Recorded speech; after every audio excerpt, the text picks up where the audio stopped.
let's leave the dogging spot before people start getting naked and hugging. So I've just done a bit of looking up for those who are interested. This has 105 brake horsepower compared to my my XT660, and although it does produce 80 Newton meters of torque, and I can't remember anymore, so that's all you're getting. But now, in comparison to the XT, it does take a bit of time to build up to the power. Obviously, with being a 4-cylinder, you need to sort of rev them and keep them up in the high RPMs. But if you just sort of like cruise in 6 like I'm doing now, and it will go and it will pick up, but it's not spine shattering. Handling wise is really nimble.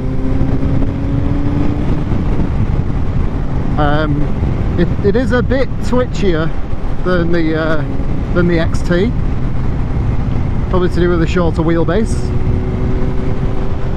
and it is more planted in corners because it has like better suspension and stuff, but it is heavier.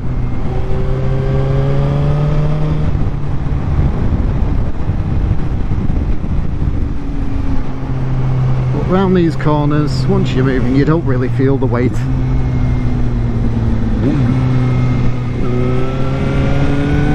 Sort of lean in and give it some.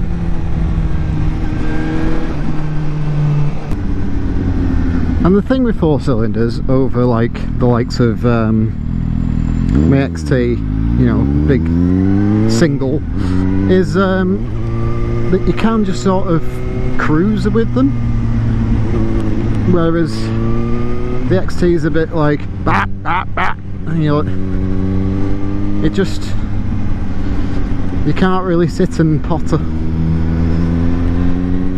like you can with this.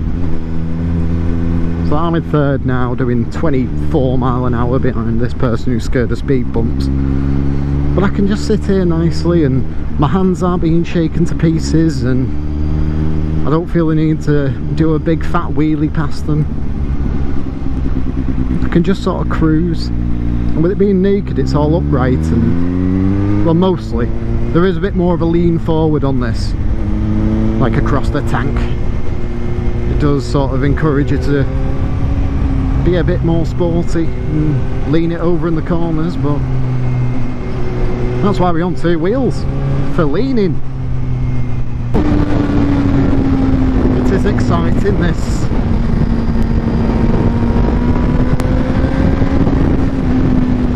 I'm glad I've got this back on the road.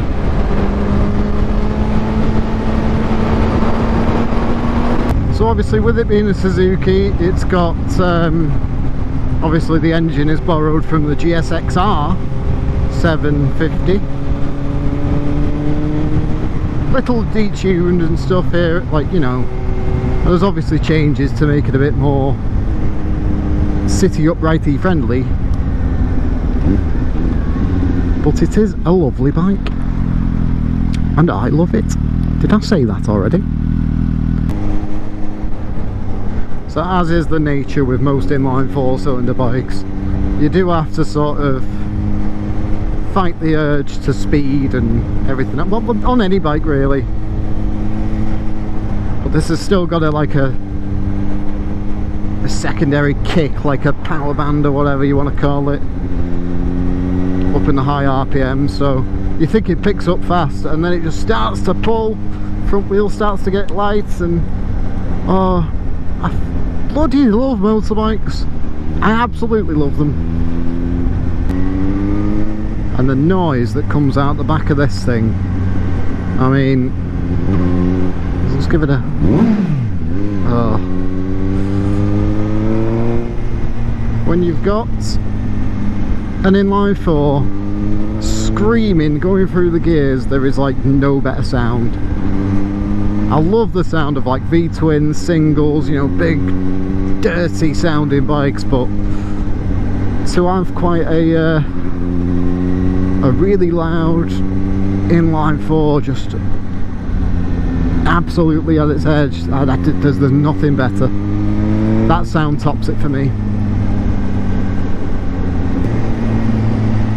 So what I'm going to do is I'm going to go to the nice market town of Earlstown and change my camera battery and move on to another vlog, because that's how I do this, if you haven't already noticed. With me not being able to get out on the bike as much, and I'm trying to do fairly frequent uploads, so I'll do like 3 videos in one, or 2, or however many I can sort of muster up. But I've just remembered what I want to talk about, and it probably won't take long, and I'll probably go off onto something else like I normally do. But it's something that's really peeved me.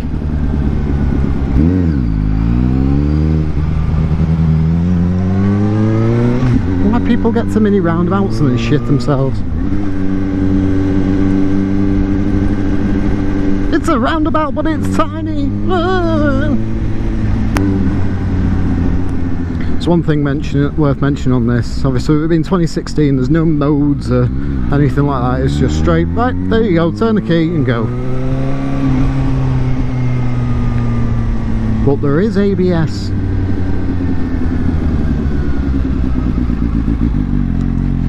And here we are, the market town of Earlstown, where I'm going to change my batteries. I'm going to do it up here.